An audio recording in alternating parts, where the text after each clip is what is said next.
Bonjour, ici Clément Koulibaly, j'espère que vous allez bien.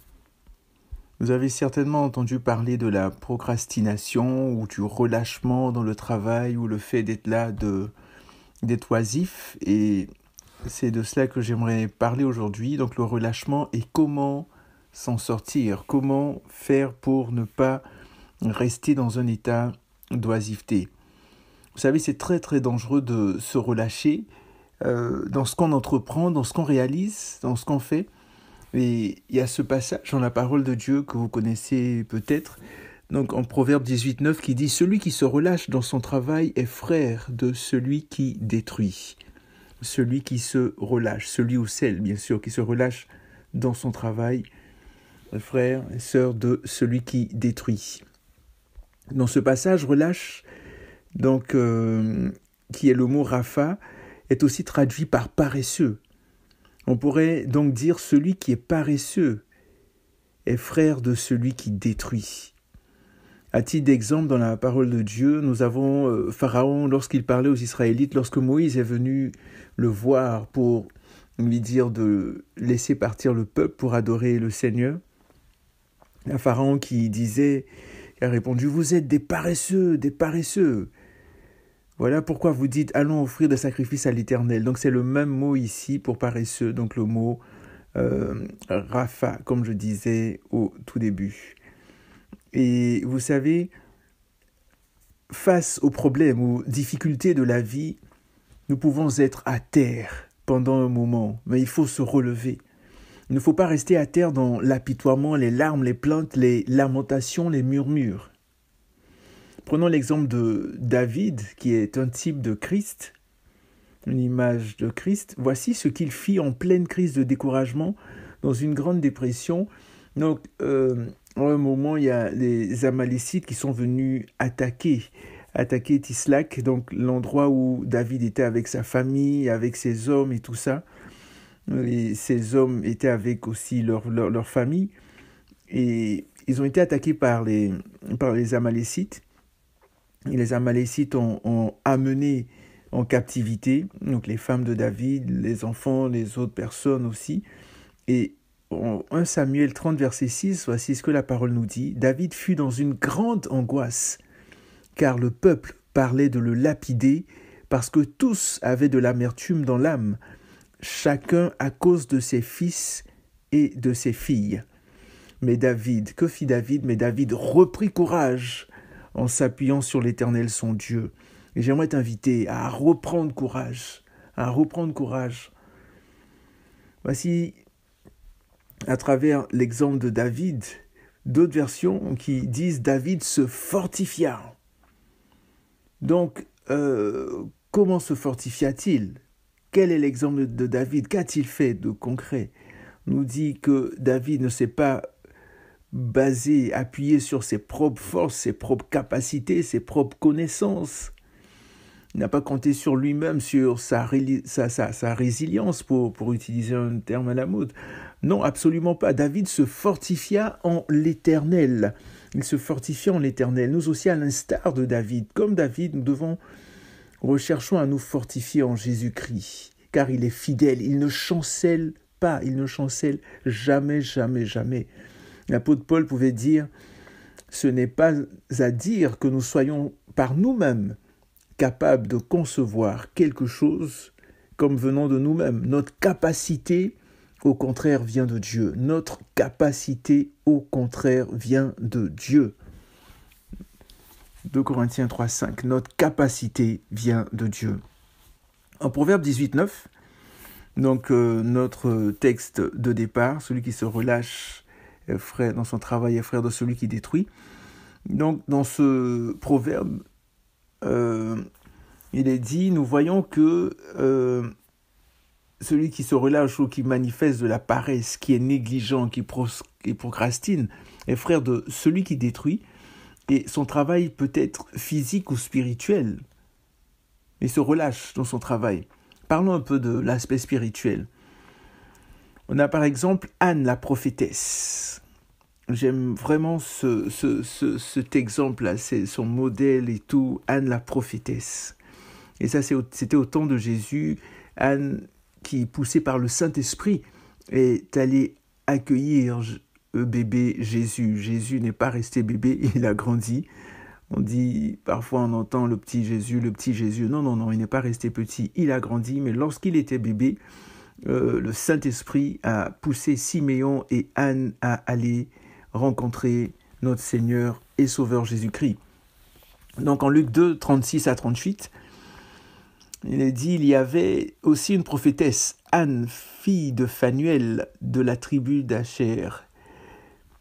Elle était fort avancée en âge et elle avait vécu 7 ans avec son mari depuis sa virginité. Virginité, malheureusement un mot qu'on n'entend plus aujourd'hui, et en tout cas, je ferme la parenthèse. Elle avait vécu 7 ans avec son mari depuis sa virginité. Restée veuve et âgée de 84 ans, elle ne quittait pas le temple et elle servait Dieu nuit et jour dans le jeûne et dans la prière. Étant survenue, elle aussi, à cette même heure, elle louait Dieu et elle parlait de Jésus à tous ceux qui attendaient la délivrance de Jérusalem. Donc en Luc 2, 36 à 38. Vous voyez, dans ce passage, nous nous rendons compte que la prière et le jeûne sont aussi un travail. Elle servait Dieu nuit et jour, pas juste le jour, nuit et jour, donc 24 heures sur 24, dans le jeûne et dans la prière. Ah, Seigneur, qu'on puisse augmenter nos temps dans ta présence, temps de prière, nos moments de jeûne au nom de Jésus. Donc la prière et le jeûne sont aussi un travail. Supposons qu'Anne s'est mariée quand elle avait 17 ans. D'accord ? À l'époque, les gens se mariaient très tôt. Donc supposons qu'elle s'est mariée quand elle avait 17 ans. Et on nous dit qu'elle a vécu pendant 7 ans avec son mari.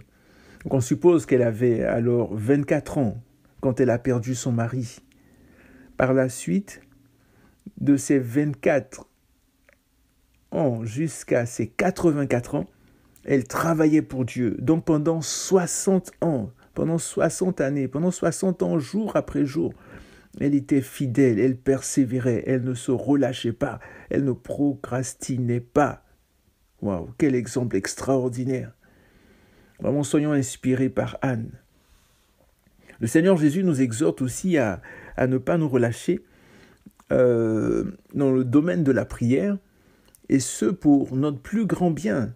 En Luc 18, 1, lorsque le Seigneur Jésus donnait la parabole du juge inique et de la veuve, et j'ouvre une petite parenthèse pour dire que lorsque le Seigneur donne les paraboles, il y a toujours le sens au début ou à la fin de la parabole. Il y a toujours vraiment la leçon de ce qu'il y a à retenir. Et en Luc 18, 1, voici ce que Luc écrit, il dit « Jésus leur adressa une parabole pour montrer qu'il faut toujours prier et ne point se relâcher. » Donc, pourquoi a-t-il adressé la parabole ? Pour montrer quelque chose, pour montrer qu'il faut toujours prier, premièrement, et deuxièmement, ne point se relâcher, peu importe le domaine, que ce soit dans la prière, que ce soit dans le travail, que ce soit dans le jeûne, que ce soit dans les études, peu importe, persévérant. Il faut persévérer. À force de percer, nous allons voir. Toujours en Proverbe 18, 9, l'expression traduite par « frère de celui qui détruit » est très forte. Elle fait allusion au maître de destruction.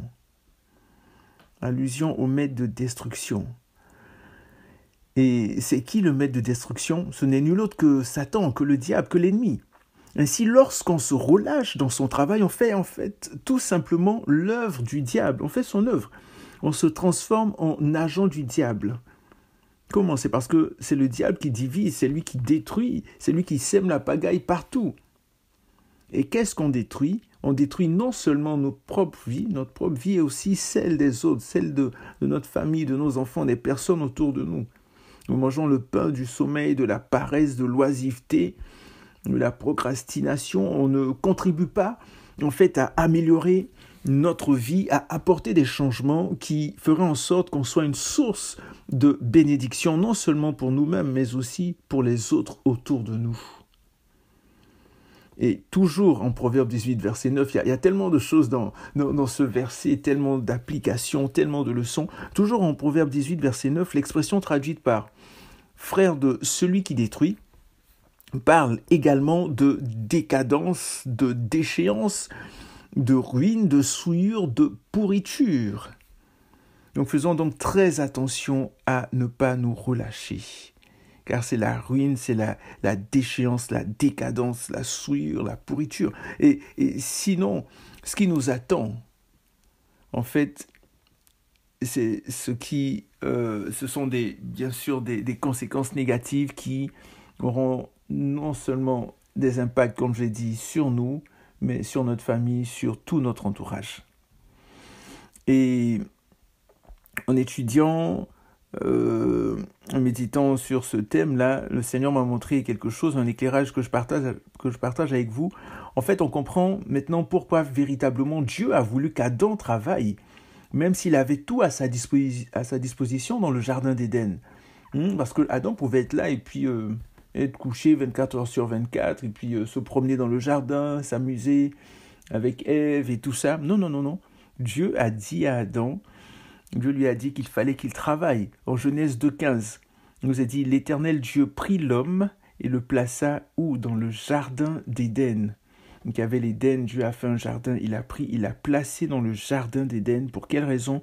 Pour le cultiver et le garder. Donc le travail d'Adam était en deux volets, cultiver et garder le jardin. Il fallait qu'il travaille. S'il ne travaillait pas, à ce moment-là, Adam serait frère du diable.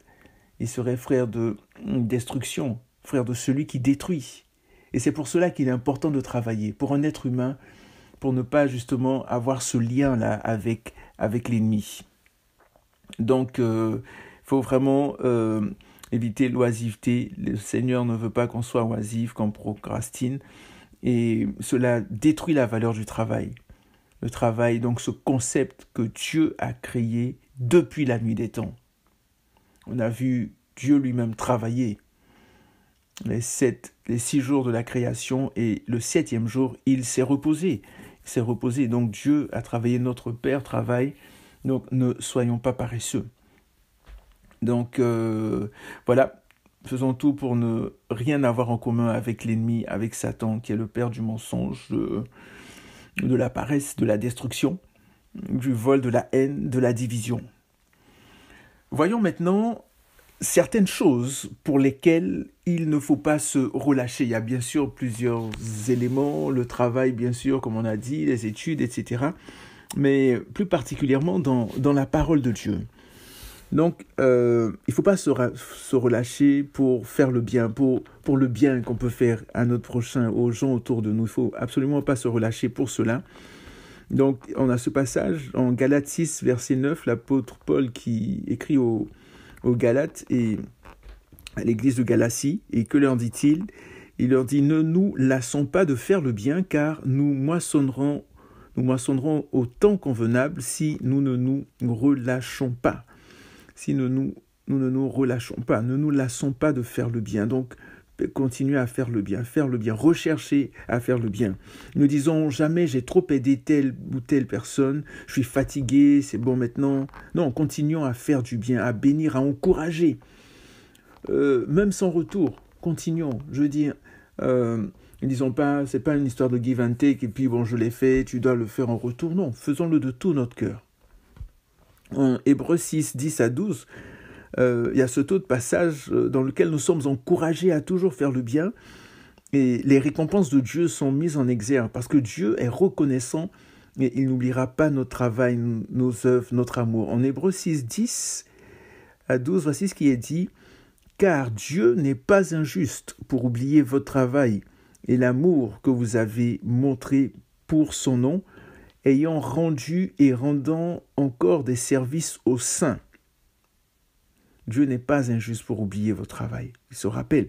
Verset 11. « Nous désirons que chacun de vous montre le même zèle pour conserver jusqu'à la fin une pleine espérance, en sorte que vous ne vous relâchiez point et que vous imitiez ceux qui, par la foi et la persévérance, héritent des promesses. » Que nous ne nous relâchions point. dans notre travail, dans le service au sein, dans ce qu'on fait pour les frères et sœurs, dans ce qu'on fait pour les personnes autour de nous, que nous ne nous relâchions pas. Dieu n'est pas injuste pour oublier notre travail et l'amour que nous manifestons. Un autre élément pour lequel il ne faut pas se relâcher, c'est de tenir ferme face aux tribulations, à nos tribulations, à nous personnellement, mais aussi aux tribulations d'un frère ou d'une sœur ou de certaines personnes. En Éphésiens 3,13, voici ce que Paul dit aux Éphésiens. « Aussi, je vous demande de ne pas perdre courage à cause de mes tribulations pour vous, elles sont votre gloire. » Je vous demande de ne pas perdre courage, soyez fortifiés, soyons fortifiés. Pour quelle raison? Il dit à cause de mes tribulations. Donc eux, ils n'étaient pas dans les tribulations, les Éphésiens, mais c'est Paul qui était dans les tribulations. Mais il les encourageait, il disait ne perdez pas courage, continuez à prier, continuez à intercéder, continuez à jeûner, continuez à vivre, continuez à fonctionner. Ne perdez pas courage. Donc face aux tribulations, face aux difficultés, face aux épreuves, il est important de garder le cap, de fixer nos regards sur Jésus et d'avancer.